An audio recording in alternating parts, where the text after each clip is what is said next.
हजारों साल से लोग ये पूछ रहे हैं प्रश्न कि अगर जीवन मिथ्या है, झूठ है, व्यर्थ है, तो फिर इसको जीने का क्या अर्थ। क्योंकि हमारा अनुभव भी यही बताता है और आध्यात्मिक क्षेत्र में भी यही बात बताई जाती है। उपनिषद कहता है, वेदांत कहता है, शंकराचार्य कहते हैं कि ये जीवन जो हम अनुभव करते हैं वो माया है, यानी कि मिथ्या है, यानी कि झूठ है। तो हमारा अपना अनुभव भी यही बताता है, क्योंकि हम रात दिन मेहनत करते हैं, सुख दुख का अनुभव करते हैं, मगर एकदम से खो जाता है।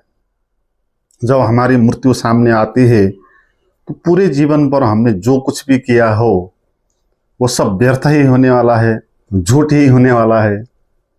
दिन में भी हर एक दिन में मृत्यु होती है। सुबह से शाम तक आपने जो जो किया, तो रात सोने के लिए चले गए तो सब कुछ खो गया, बह गया, कुछ भी नहीं है वहां। सुख भी आपका, दुख भी, संघर्ष भी, सब कुछ। तो जिसने भी इस प्रश्न का उत्तर ढूंढने के लिए प्रयास किया और उसने ही इसका उत्तर जाना, और जिसने इसका उत्तर जाना कि अगर ये संसार मिथ्या है तो जीने का क्या अर्थ है, तो उसी ने जीवन को भी जाना कि जीवन क्या होता है और मैं वो कौन होता है। देखो, उपनिषदों में या ऋषि मुनियों ने या अनुभवियों ने जो कहा कि जीवन माया है, तो इसका अर्थ ये नहीं कहा कि जीवन झूठ है। ठीक है, झूठ का अर्थ तो वो होगा कि जो है ही नहीं वो झूठ है, मगर जो है ही नहीं उसको आप न देख सकते, ना आप उसको छू सकते। तो जीवन को तो आप देख रहे हो, इसको तो छू भी रहे हो, इसलिए झूठ चीजें दुनिया में हो नहीं सकती। ठीक है, दुनिया में दो ही चीज होती है, एक सच होता है, फैक्ट होता है, और एक आपकी कल्पना होती है, एक आपकी मान्यता होती है कि आप ऐसा मानते हो। चीज एक होगी और उसको आप कुछ मानोगे। जैसे गाय है, एक वस्तु है, वो फैक्ट है, सत्य है, मगर आप गाय को फर्क फर्क तरीके से देख सकते हो। अगर आप हिंदू हो तो उसके प्रति आपके भीतर श्रद्धा का भाव पैदा हो सकता है, आपको वो मां नजर आ सकती है। मगर आप मुस्लिम हो तो आपको वो नजर नहीं आएगी, आपको तो उसका मांस खाने का विचार आ सकता है। तो एक चीजें होती है फैक्ट और एक चीजें होती है हमारी मान्यता, हमारा विश्वास। तो जो चीज होती है फैक्ट, उसमें जब हम कुछ और देखते हैं तो उसी को कहते हैं माया। ठीक है, माया का अर्थ है चीज कुछ और है और आप उसको कुछ और देख रहे हो। जैसे आप रास्ते पे चल रहे हो, आपने किसी आदमी को देखा और आपको लगा परिचित है, आपका दोस्त है, तो आप जाके उनसे बोलते हो, मगर बाद में पता चलता है कि वो तो कोई दूसरा आदमी है, वो आपका पहचान वाला नहीं है। तो आपको जो चीज फैक्ट है वो नजर नहीं आई। ठीक है, आपने उसमें कुछ और चीज को देखा। तो यहां पर दो हो गए तथ्य। एक तथ्य हो गया आदमी का होना, और एक आपने बनाया हुआ आदमी हुआ जो आपका दोस्त है और जो वहां है ही नहीं, और जिस पर आपने उसका आरोप किया। आप फिल्म देखते हो, जब फिल्म में कहानी में आता है रोना तो आप भी रो लेते हो, हंसना आता है तो आप भी हंस लेते हो। आप उस तरह फिल्म को देखते हो कि जैसे कि वो सच है ना, सच में ही आपके आंख से आंसू निकलता है। तो आप फिल्म को सच मान रहे हो, जबकि फैक्ट क्या है, वहां फिल्म सच नहीं है, वहां पर्दा है और वीडियो उस पर चल रहा है, और उसको भी डायरेक्टर ने एक्शन कट करके मिला के बनाया है और आपको लग रहा है वो सच। तो यहां पर भी दो चीजें इस तरह पैदा हो जाती है। तो हर क्षेत्र में इसी तरह दो चीजें पैदा होती है, एक तथ्य होता है और एक होता है माया। आपने जल के अंदर एक लकड़ी को देखा और आपको लकड़ी तिरछी दिखाई पड़ेगी, असल में लकड़ी तिरछी होती नहीं, मगर आपके आंखें के धोखे के कारण आपको वो तिरछी दिखाई पड़ेगी। तो यहां पर भी दो हो गया, एक लकड़ी का होना हो गया स्टेट, वो तथ्य है, और एक उस पर आपने आरोप करके आपने जो देखा एक वो हो गया जो तिरछी है, जो तिरछी नहीं है।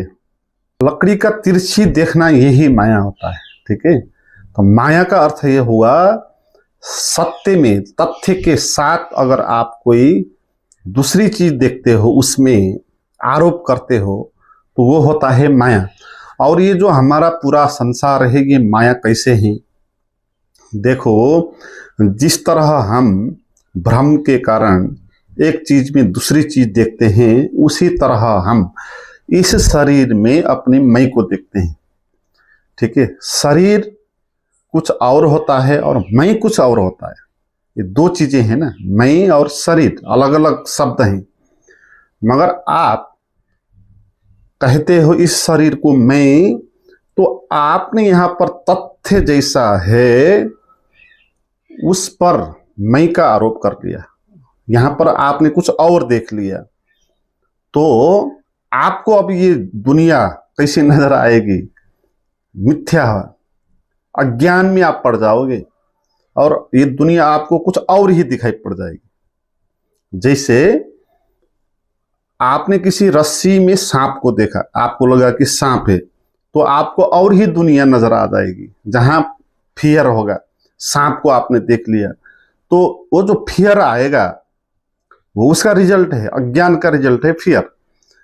तो आपने कुछ भी कुछ चीज देख, इसी तरह इसी शरीर में आपने मई को देखा, आपको लगा कि आप ये शरीर हो, तो यही माया होता है। देखो इसका रिजल्ट क्या हो रहा है कि आपको ये पूरा संसार व्यर्थ अनुभव हो रहा है अब, ठीक है। तो माया के कारण व्यर्थ अनुभव होता है, क्योंकि आप इस शरीर को मैं कहोगे तो फिर इस मैं की तो मृत्यु भी होगी, इसमें रोग भी लगेगा, इसमें ईर्ष्या भी पैदा होगी, इसमें दुख भी, फियर सब पैदा होंगे। तो फिर आप इसको मैं कह रहे हो, तो ये सब चीजें आपको ये लगेगा कि ये सब आपको हो रहा है किसी और को, हो रहा है शरीर को और मन को, और आप इसको मैं कहने के कारण वो सारी चीजें खुद ले लेते हो, उसको आपको भोगना पड़ेगा।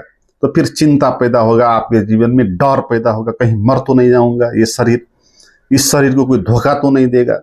तो ये सारी चीजें आपके जीवन में आएंगी और पूरा संसार एक कल्पना का पैदा हो जाएगा, जहां आप कहोगे मैं, फिर मेरा परिवार, मेरा देश, मेरी जाति। तो आपका एक संसार बन गया है, आपका एक वर्ल्ड बन गया है, ऐसा वर्ल्ड बन गया जो सच में नहीं है, ठीक है। जैसे स्वप्न में एक ऐसा संसार बन जाता है जो होता ही नहीं, मगर जिस वक्त आप स्वप्न देखते हो उस वक्त तो आप उसको रियल ही फील करते हो, ठीक है। जब माया में हम होते हैं तब हमको सच का पता नहीं होता, उसी को हम रियल मानते हैं। स्वप्न इसका अच्छा उदाहरण है। जब हम स्वप्न देख रहे होते हैं तब उस वक्त हम स्वप्न को सच मान रहे होते हैं, इसलिए वहां कुछ दुख होता है तो आपको पीड़ा हो जाती है, कुछ मजा आता है तो आपको खुशी पैदा हो जाती है। जंगल में शेर ने आपको दबोच लिया तो आप एकदम से छटपटाहट हो जाएगी आपकी, वो रियल में ही लगेगी उस टाइम पे, मगर जब जागोगे तब लगेगा कि तो है ही नहीं, ये तो सारा का सारा झूठ था। अब ये झूठ भी नहीं कह सकते, ये स्वप्न ही माया है, क्योंकि झूठ कैसे कहें जिसको आपने देखा था, अनुभव किया था, उसका दुख भी आपको झेलना पड़ा। तो जहां आपको दुख भी झेलना पड़ा वो चीजें झूठ कैसे हो सकती? इसलिए स्वप्न झूठ भी नहीं है। अगर स्वप्न झूठ होती तो होती ही नहीं, जो झूठ होती है चीजें हो ही नहीं सकती। तो स्वप्न यहां पर क्या है फिर? तो स्वप्न यहां पर है माया।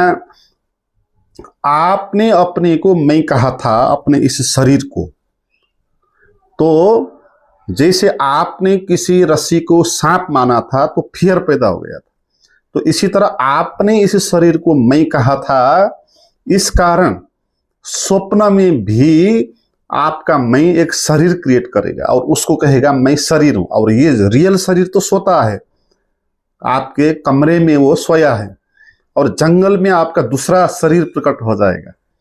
तो ये जो इल्यूजन है अपने को शरीर मानने का, तो ये इल्यूजन स्वप्न में भी, अगर आपके पास रियल शरीर ना हो तो भी वो कल्पना का शरीर पैदा करके मैं शरीर हूं कह देगा।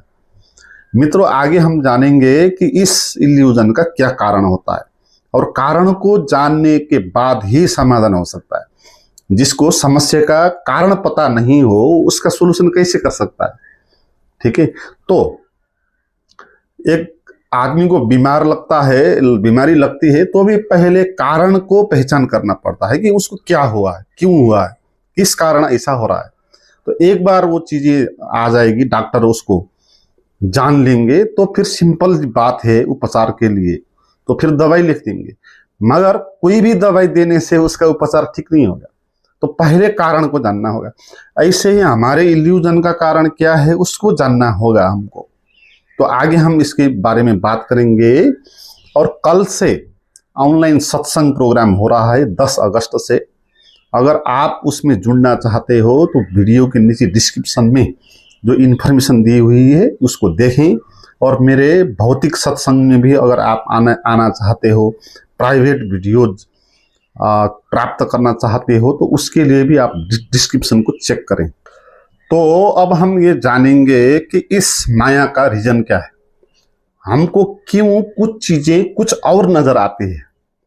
तो इसका 3 कारण हम जानेंगे। पहला कारण है सादृश्य। अगर 2 चीजें सेम दिखाई पड़ती हो तो आपको लगने लगेगा कि एक चीज दूसरी चीज है, सेम दिखाई पड़ने के कारण। जैसे आपको रस्सी सांप क्यों नजर आती है? क्योंकि रस्सी भी सांप जैसी दिखती है, सेम दिखाई पड़ती है। ठीक है, तो अगर 2 चीजें सेम हो जाएं तो हमको इल्यूजन में पड़ने की संभावना ज्यादा होती है। तो इसी तरह हम अपने को शरीर हूं, मन हूं, बुद्धि हूं कहते हैं। तो इसमें क्या सादृश्य है इसको समझ लें। देखो, आपके मन के पास तर्क की क्षमता होती है। ठीक है, वो एनालाइज करता है, उसको ये लगता है कि मैं जीवन का दृष्टा हूं, मैं जीवन का कंट्रोलर हूं, मैं देखने वाला हूं, उसको लगता है। और आपका जो परम स्वभाव है साक्षी, वो भी एक दृष्टा है। तो यहां पर जो मैं है वो फेक ऑब्जर्वर है।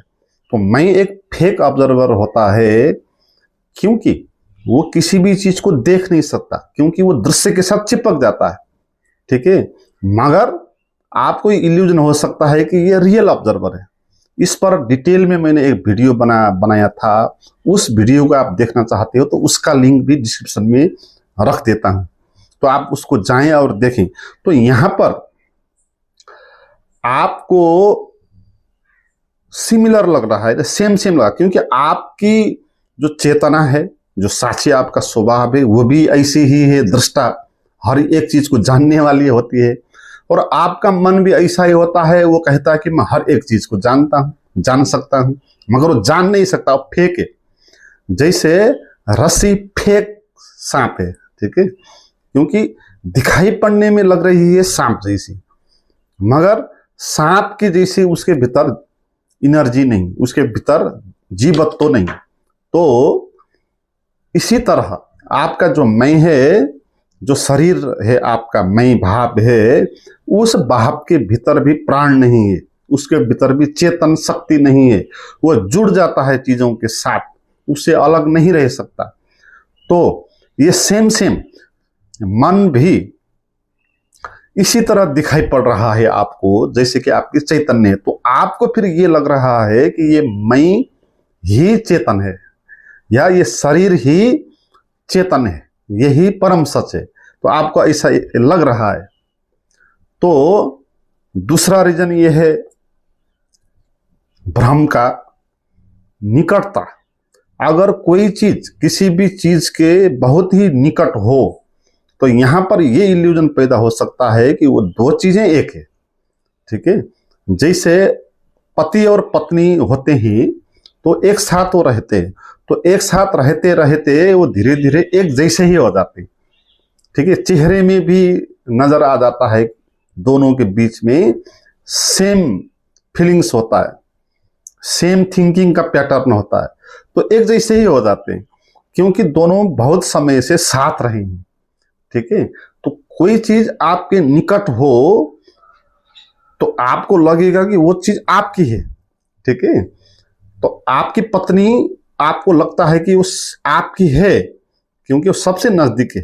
जैसे आपका परिवार आपको लगता है कि मेरा है, क्योंकि वो भी नजदीक है। आपका घर, आपका जाति, आपका देश, ये सब जितनी निकटता होगी उतना ज्यादा चांसेज है भ्रम पैदा होने का। ठीक है, तो ये शरीर है हमारा, वो सबसे निकट है हमारा, पत्नी से भी ज्यादा नजदीक हमारा शरीर है। वो तो सदा से हमारे साथ है। तो इतना नजदीक होने के कारण हमको ये लग रहा है कि ये शरीर ही मैं हूं। ठीक है, ये सादृश्य, ये निकटता के कारण ऐसा हो रहा है। और यह इल्यूजन पैदा होने का तीसरा कारण यह है आंखों का धोखा। देखो, हमारी आंख जो दृश्य को देखती है उसके लिए प्रकाश की उपस्थिति होनी आवश्यक है, और वो प्रकाश आपके आंख के अंदर जाके ब्रेन में जब वो पहुंचेगा तब आप उस चीज को देखोगे। ठीक है, तो आंख से जो आती है रोशनी, अगर वो रोशनी में कुछ गड़बड़ हो जाए तो फिर आपकी आंख चीजें जैसी है ऐसी देखेगी नहीं, भिन्न देख लेगी। जैसे पानी के अंदर जो लकड़ी होती है वो तिरछी दिखाई देती है सीधा होकर भी। क्यों? क्योंकि हमारी आंख को किसी भी चीज को देखने के लिए उस चीज से रोशनी रिफ्लेक्ट होके हमारे आंख में जाना चाहिए, और जिस तरह की रोशनी हमारे आंख में आएगी उसी तरह हम उसको देखेंगे। तो जब लाइट पानी में पड़ता है और वहां से रिफ्लेक्ट होकर आता है तो पानी के कारण वो लाइट ना तिरछा हो जाता है। ठीक है, जो प्रकाश की किरणें हैं वो शून्य में सीधे जाएगी, मगर जल के अंदर से वापस आ रही है तो वहां वो तिरछी होकर आएगी, क्योंकि पानी उसको बाधा उत्पन्न कर देगा। तो वो लाइट तिरछी होकर हमारे आंख में आ रही है, इसलिए हमको लकड़ी तिरछी दिखाई दे रही है। ठीक है, तो आंखों का धोखा ऐसा होता है। तो लगता है कि चीज कुछ और है, आपको किसी चीज को देख के लग सकता है कि भूत प्रेत है, वो आंखों का धोखा है। ठीक है, तो इसी तरह हमको भी आंखों का धोखा हो गया कि इस शरीर को हम मैं कहने लगे, क्योंकि जब हम शरीर को देखेंगे तो यहां पर शरीर दिखाई पड़ रहा है, आंख भी दिखाई, आंख है इसके पास, कान है इसके पास, नाक है इसके पास, ये सोच सकता है, समझ सकता है, हाथ है, पैर है, चल सकता है। तो ये सब चीजें देखने के भ्रम के कारण आपको लगेगा कि ये मैं हूं, जिसका हाथ पैर भी है। ठीक है, जो देखता है, सुनता है। तो शरीर को इस तरह देखने के कारण हमको लगने लगा कि ये शरीर ही मैं हूं। और इसमें सबसे गहरा कारण के बारे में बताता हूं आपको। अगर आपकी चेतना सुप्त हो जाए, आपकी चेतना सुप्त हो जाए, आपके भीतर प्रज्ञा जो विवेक की शक्ति है वो सो जाए, तो भी आपको कुछ चीजें और कुछ नजर आएगी। जैसे स्वप्न का उदाहरण है, तो आपको स्वप्न क्यों दिखाई पड़ रहा है जो है ही नहीं? क्योंकि आपकी चेतना सो गई है। जो क्या सही है क्या गलत है उसका विभेद करने वाली जो शक्ति है वो सो गई, और आपके भीतर जो अनकॉन्शियस माइंड में थॉट आ रहे हैं वो आपके ब्रेन में चल रहे।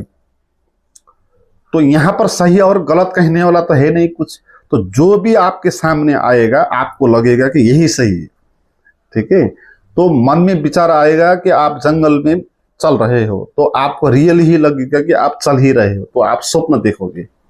ठीक है, तो इसी तरह लोग अंधविश्वास में फंस जाते हैं ना, क्योंकि सही और गलत की जो क्षमता है उनके पास वो सो गई। तो जितने लोग अशिक्षित होंगे, जितने डाउनकास्ट होंगे लोग, उतने ज्यादा अंधविश्वास में फंसते हैं ना, क्योंकि उनका जो विवेक है वो सुलाया जाता है, वो सो जाता है, वो ठीक बेठीक का निर्णय ही नहीं करते। ठीक है, इसलिए अंधविश्वास में फंस जाते हैं। इसलिए उसको कोई कहेगा कि तेरे घर में पिशाच ने आतंक करके रखा है, तो एक बकरी को देवी के मंदिर में जाके बलि दे के आ तो ठीक हो जाए। तो एकदम से वो बकरे की बलि देने के लिए मंदिर में जाएगा। ठीक है। तो यहाँ पर जो कहा जा रहा है ना, उसको रियल मान रहा है, इस बात को मान रहा है कि तेरे घर में पिशाच ने आतंक करके रखा है, इस तरह सच मान रहा है उसको। जैसे कोई स्वप्न देखते हैं, हम जंगल में जा रहे हैं तो शेर हमारे पीछे पड़ के रखा है, तो हम इसको सच मान लेते हैं, क्वेश्चन नहीं करते। तो इसी तरह वह आदमी भी जब उसको कहा जाएगा कि तेरे घर में पिशाच लगा है, तो उसको उसी तरह वो सच मान लेगा उस बात, क्योंकि विवेक उसके पास जो है वो सो गया, वो सही और गलत का निर्णय वो कर नहीं पा रहा, इसलिए वो चीजें कुछ और नजर उसको आ रही है, और जो उसको कहा जाता है उसको ही वो मान लेता है। ठीक है, कोई कह देगा कि तुम्हारे घर पे पिशाच है, तो उसको मान लेगा, हाँ पिशाच है मेरे घर में, तो उसको ठीक कैसे करूं, तो ठीक करने में लग जाएगा। तो इसी तरह हमको ये कहा गया कि तुम शरीर हो, ठीक है, और इसमें हम विवेक का भी प्रयोग नहीं करते, हम एकदम से मान लेंगे कि हम मैं शरीर हूं। तो बचपन से ही ये बात कही जाएगी ना, तुम हिंदू हो, और तुम मानते रहोगे कि हाँ मैं हिंदू हूं, और क्वेश्चन नहीं करोगे, क्योंकि चेतना को सुला दिया, तुम्हारी चेतना को क्वेश्चन करने के लिए उकसाया नहीं, बल्कि सो के जो कही गई मान्यता है उसको ही मानने के लिए मजबूर कर दिया गया। तो इसी कारण हम बचपन से ही जो चीज मानते आ रहे हैं, अभी भी उसी चीज को मानते हैं। बचपन से ही हम ये मानते आ रहे हैं कि मैं हिंदू हूं, या महिला हूं, या पुरुष हूं, ये शरीर हूं, ये जात हूं, ये धर्म का हूं। तो इसी बात को हम अभी भी मान रहे, तो मैं शरीर हूं, ये भी इसी तरह हम मान रहे। तो यहाँ पर चेतना के सुप्त होने के कारण ऐसा हो रहा है। देखो, अब हम इसके निष्कर्ष में जाएंगे, इसका समाधान क्या है, कैसे इस भ्रम के दुनिया से बाहर आए। देखो, आपने प्रश्न पूछा था कि जीवन का जीने का क्या अर्थ है। अगर जीवन झूठ है, जीवन माया है, मिथ्या है, तो जीवन का यही अर्थ है कि जीवन से जागना है आपको। जीवन भ्रम है, तो जीवन से जागने के लिए आपको यहाँ भेजा गया। तो जागो, मरने से पहले आप जागो, नहीं तो आप मर जाओगे बिना जागे, तो आपका जीवन बेकार चला गया। तो जीवन मिला ही इसलिए ना हमको, ताकि हम इसमें जाग लें। तो स्वप्न हमको क्यों मिलता है? ताकि स्वप्न से हम जाग लें, ठीक है। अज्ञान हमको क्यों मिलता है? ताकि उससे बाहर आके ज्ञान का प्राप्त कर ले। तो इसी तरह ये जीवन हमको मिला है। देखो, इसका समाधान क्या है? तो अभी मैंने कहा आपको कि आपको इन चीजों से बाहर आना है, जैसे कि अंधविश्वासों से, जो आपको कही गई ये बातें कि आप ये शरीर हो, उसको क्वेश्चन करना है, देखना है अपने भीतर होश से। देखो, इसी को होश कहते हैं, या जागरण कहते हैं, या साक्षी कहते हैं, ध्यान कहते हैं, साधना कहते हैं, कुछ भी कहो, बात एक ही है। इस भ्रम से बाहर आने का जो प्रयास है वही साधना होती है। तो ये साधना है होश की। तो आपको होश से देखना है, पहले ही मानना नहीं है, जाकर देखना है वहां। जैसे आपको रस्सी में सांप नजर आ रहा है, तो आपको ऐसे ही मानना नहीं है ये कि सांप ही है, सांप है कि नहीं है, जाके देखना है, टॉर्च बाल के वहां देखना है, ठीक है। क्योंकि आपको सच जानना है ना, है कि नहीं। मगर पहले ही आप मानोगे ये सांप ही है, तो डर से वहां से भाग जाओगे, तो आपको सच बात कभी भी पता नहीं चलेगी। तो जीवन में भी यही हो रहा है। हमको कहा गया कि तुम शरीर हो, तो इसी को मान के हम जी रहे हैं, और कभी भी देख नहीं रहे हैं कि मैं शरीर हूं कि नहीं हूं, ठीक है। हम दूर से भाग रहे हैं, मैं शरीर हूं कहे के दूर से, पास कभी आ नहीं रहे, देख कभी है नहीं। तो हमको प्रॉपर तरीके से देखना होगा। तो इससे पहले ही जो हम मानते हैं कि मैं शरीर हूं, तो उस पर प्रश्न करो, मैं शरीर हूं कि नहीं। तो आप आंख बंद करें, ठीक है। तो जो भी आपको फील हो रहा है शरीर का, तो आप वहां पर ये प्रश्न करो कि क्या मैं ये शरीर हूं या नहीं। ये रिसर्च है, ठीक है। इसमें पहले ही ये मानना नहीं कि मैं हूं या नहीं हूं, ठीक है। अगर आप कहोगे मैं शरीर हूं, तो भी आप भ्रम में पड़ जाओगे, क्योंकि आप जो आरोप की गई बात है उसी को आप मान रहे हैं। अगर ये भी कहोगे आप शरीर नहीं हूं, तो भी आप भ्रम में पड़ जाओगे, क्योंकि ये भी आपने सुन के रखा है कि आप शरीर नहीं हो, उपनिषदों में लिखा, गुरु भी ये कहते हैं।